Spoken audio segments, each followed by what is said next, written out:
Okay, so this is section is on LU factorization.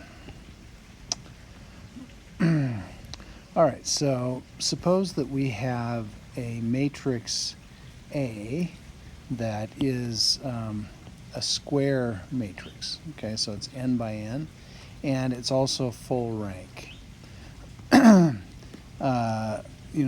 What is a numerically efficient way to compute the solution for AX equals B? So this is where LU factorization comes into play.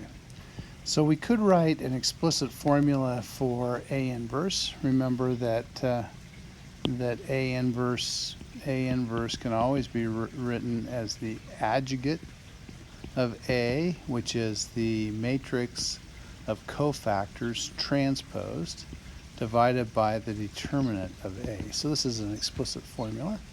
But to find, we have one determinant, but also the cofactors are all determinants of submatrices. And so computationally, finding the inverse with this formula is quite expensive. So this is where we have the LU factorization. And LU factorization turns out to be much more efficient. Okay, so what is LU factorization? So the idea is that we want to find three different matrices. So first is a permutation matrix P. I'll explain what that means. Basically, a permutation matrix just permutes the rows or the columns of a matrix. Also, a lower triangular or a lower diagonal matrix with ones on the diagonal. So L is going to have ones on the diagonal and be lower diagonal, which means that L will have the form, you'll have ones on the diagonal and then zeros everywhere above, and then some numbers, here that are, not necessarily zero. And then U is going to be an upper diagonal matrix. So U will have the form, and it doesn't necessarily have ones on the diagonal, but it'll have elements on the diagonal, and then zeros in the below the diagonal. Okay, so we factor A into a lower diagonal matrix and an upper diagonal matrix. Okay, so the basic idea is that we're going to do row reductions to get this triangular form. And we want to, one of the key ideas here, I wrote key idea is to reduce the row with the largest element. This is why we want to do permutations. In other words, we're going to do divisions here, and we want to make sure that when we divide by the element that is largest in magnitude.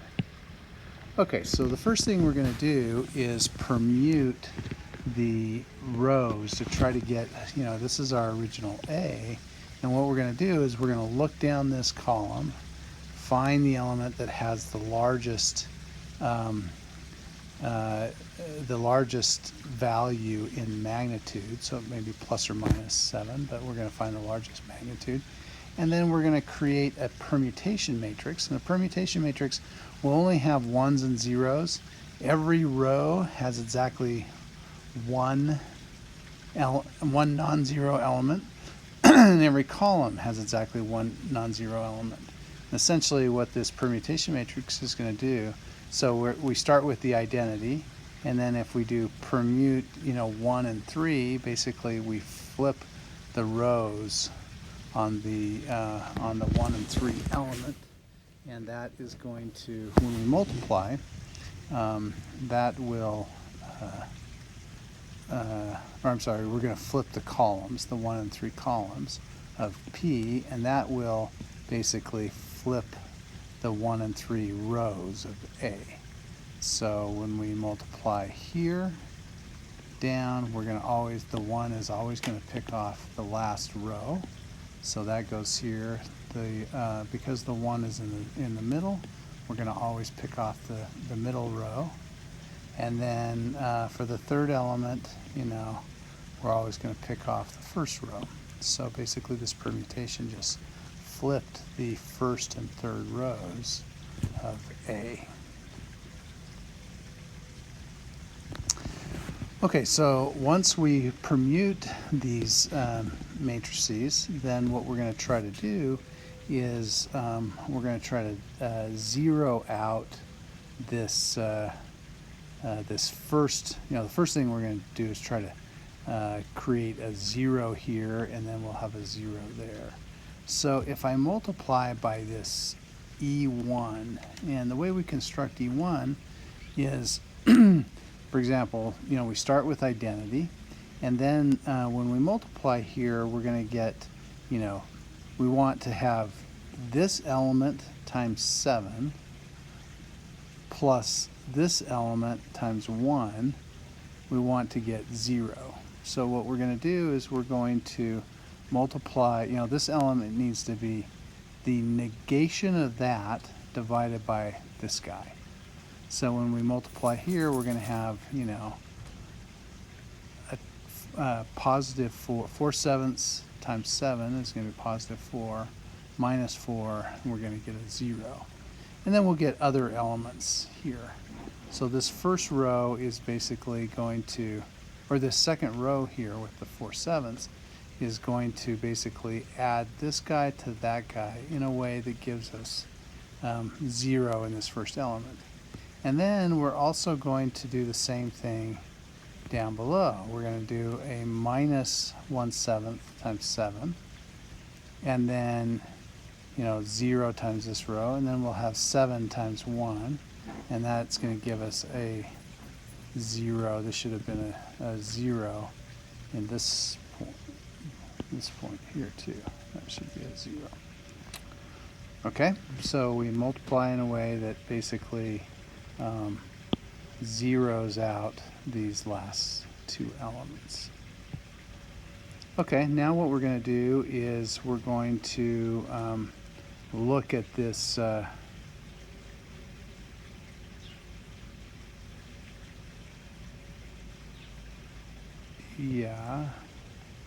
okay, so I think these are all pairs. We're going to look at these two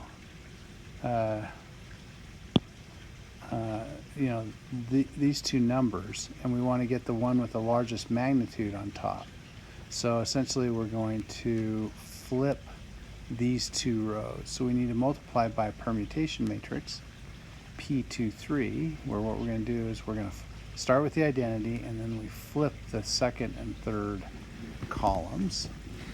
And when we flip the second and third columns, that's going to, and then multiply by A, that's going to flip the second, third rows of A. So when we multiply there, this row goes to the second row, and this row goes to the first. Now we have the largest in magnitude element, here. And then we just continue to carry, now we're going to multiply, I'm sorry, I got this 0 all the way along here. So now we're going to multiply by E2.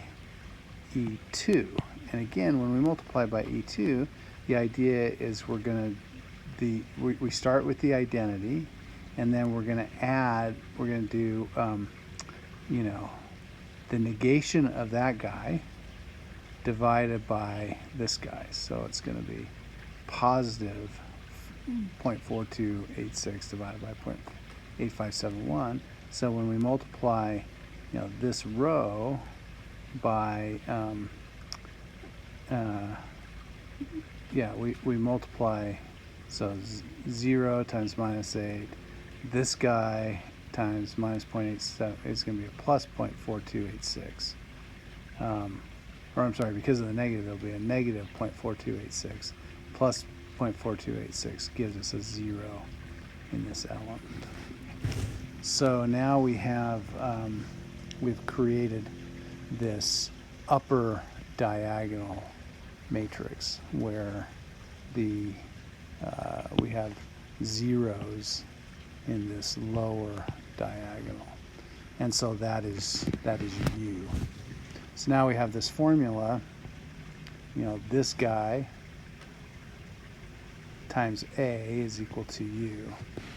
So we could, we can then invert this guy and say that A is going to be equal to the inverse of E2, P23, E1, P13 inverse times U.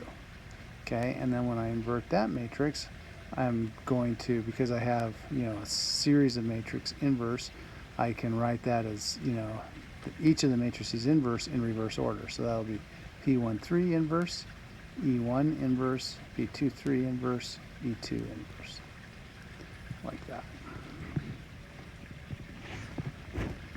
Okay, now we want to let's look at these inverses of these matrices. So if we have E1 being something like this, what is E1 inverse? Well, it turns out that E1 inverse is just it's E1, but I just negate these, these terms that I've added to zero out the rows. And you can see that by direct substitution.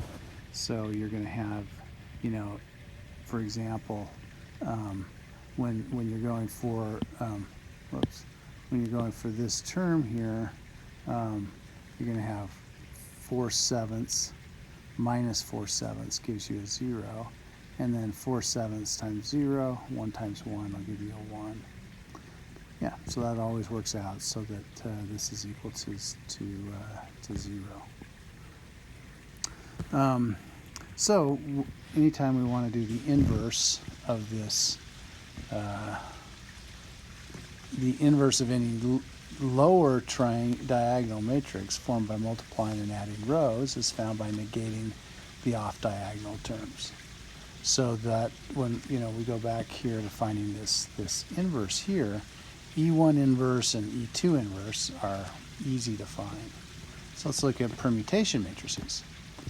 Turns out that if you want to permute I and j, so you have I and j, the permutation of I and j inverse is just going to be the permutation of j and I. And you can think about it, intuitively, because Pij switches the I and j rows, and then if I want to switch back, I just need to, do Pij inverse, which would be the Pji. So, for example, if I have,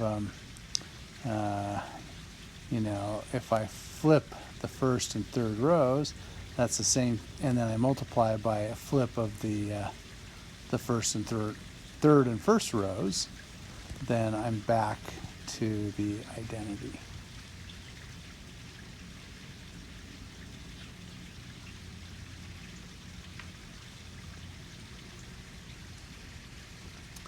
Okay, so we have something that looks like this. We have A is equal to, V times U, and V is going to be the, instead of P31 inverse, so this would be, here we have P13 inverse. Now the inverse of that is just going to be P13. Let's see, I'm just going to walk in and plug in my iPad so I can finish. I apologize for this.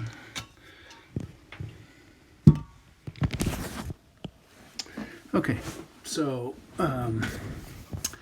we have this guy here with the permutation matrices and then these E1 and E2 inverses. These guys are lower triangular, but the permutation matrices are not. So when we multiply them all out, we get something that's not necessarily lower triangular. But if we were to take this matrix and permute it, so for example, if we take L, and we take this guy and we multiply in front by, P13. So it turns out that the P13 just undoes it, this P13 just undoes that P13. And we get P23, and here's this matrix where we've flipped the first and the third rows, right? So the first row goes here, the first row becomes the third row, the third row becomes the first row. And then we, multiply in front by this P23. So it's the same, permutation matrices, but just in reverse order. Now we're going to take the second row, and it becomes the third. We take the third row, and it becomes the second. We end up with a lower triangular matrix that has all of these ones on the lower diagonal. So, we start out with this A equals VU, and V goes like this. Now, if we multiply, A in front by P13, P23, like this, then, this guy becomes a lower triangular matrix. So we have a permutation times A is going to be a lower triangular times an upper triangular matrix in this way.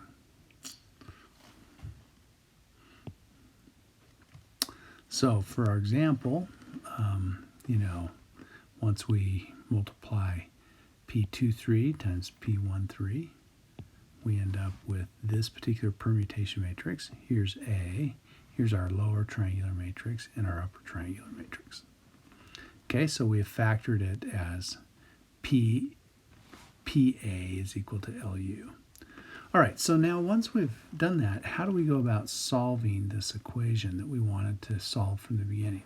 AX equals B. So suppose that B is 1, 2, 3. This is a typo that I'll go and fix. And then note that P, if we multiply, we start out with AX equals B, and then if we multiply P, all sides by P, we get PAX equals PB, and then when we notice that when we multiply this particular P by B here, so this particular P, we exchange, so the first, I guess we'll have the third element goes first, the first element goes second, and then the second element goes third, so this would be P times B. So now we have, now we can write, so PAX equals PB, and PAX is equal to LU, so we have this formula. LUX is equal to the permutation of B. All right, so the first thing we're going to do is we're going to let Y equal to UX. And we look at this, that means we have LY is equal to PB. So let's plug in L. L is the lower triangular matrix that has ones on the diagonal, times Y is going to be the permutation of B. And look that, if we were to write this equation out, we get Y1 is equal to 3, and then we get Y2 is equal to 1 minus this value times Y1. And then Y3 is equal to 2 minus that value Y1 minus that value Y2. So we get this system of equations, which is easy to solve because we just plug in, Y1 is equal to 3. We plug 3 in here. We compute Y2. We plug in, Y1 and Y2 here. We compute Y3. So this equation, Ly equals PB, is very easy to solve for Y. Okay, now we just need to find X from the Y equals UX. So now let's look at, UX is equal to Y. So U, again, is going to be upper triangular times X, and we already solved for Y. And then notice how easy this equation is to solve. This is, basically if we write these out now in reverse order, we'll have minus 4x3 is equal to 4. and then minus 0.8571x2 is equal to 0.5714 minus this 2.8571 times x2. And then this equation here, we get 7x1 is equal to 3. And then we're going to minus a minus 8 times x2 minus 9 times x3. Again, this is easy to solve. We divide by 4 here, and we get x3. We take x3.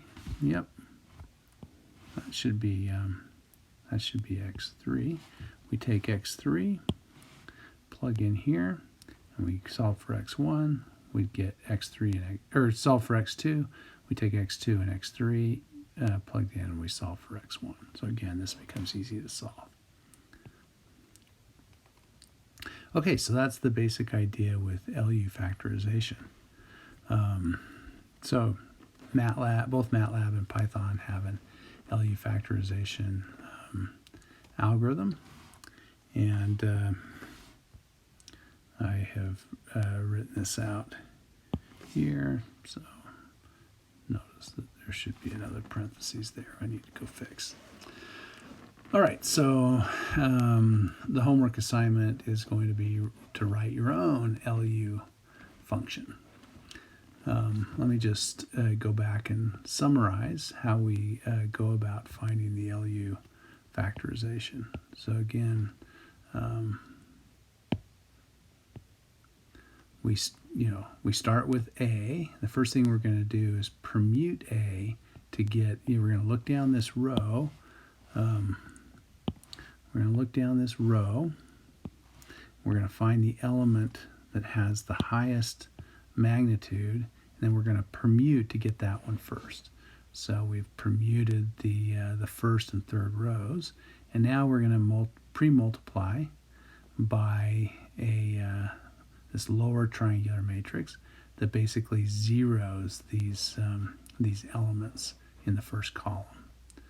Okay, and then we're going to, once we do that, we're going to look now at the second column. We're going to permute to get the one with the largest magnitude in the diagonal element. So that's the P23. And then once we've done that, we multiply by this lower triangular matrix that again zeros out this term. Okay, so we after we've done all of that, we're going to have a matrix that's a series of permutations and lower triangular matrices that have ones on the diagonal. And so we note that we're going to have this, this matrix on the right-hand side that's a series of permutations and lower triangular matrices. And so we can, finding the inverse of those are quite easy. And what we can do is, finding the inverse is not a problem. And then we basically end up with something that has a bunch of these permutations and inverses. And if we pre-multiply that by these exact same permutations in the opposite order that they appear in V here, then we're going to get a permutation matrix times A is equal to L and U. Okay, and then once we do that, we can easily find the solution to AX equals to B.